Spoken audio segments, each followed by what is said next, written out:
AP పోలీసులు రాష్ట్ర పరువు తీశారని ఆరోపించారు వైఎస్ఆర్సీపీ లీగల్ సెల్ అధ్యక్షుడు మనోహర్ రెడ్డి. పవన్ రెచ్చగొట్టే వ్యాఖ్యలను పోలీసులు స్ఫూర్తిగా తీసుకున్నారని విమర్శించారు. రెడ్ బుక్ రాజ్యాంగంపై ప్రమాణం చేసి డ్యూటీలు చేస్తున్నారా అని ప్రశ్నించారు. జంతు బలుల సంస్కృతిని తెచ్చిందే చంద్రబాబు అని మండిపడ్డారు. కోర్టు తీర్పులను ఉల్లంఘించిన వారిపై న్యాయ పోరాటం చేస్తామన్నారు మనోహర్ రెడ్డి.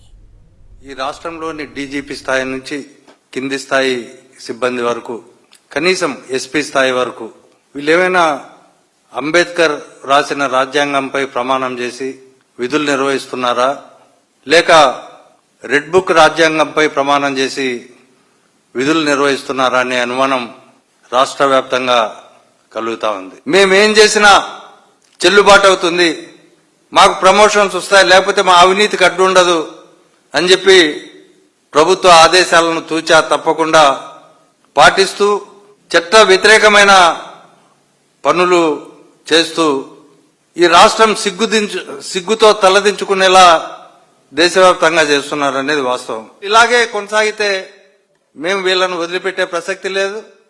దీనికి బాధ్యులైన పోలీస్ అధికారులపైన హ్యూమన్ రైట్స్ కమిషన్ ను సంప్రదిస్తాం.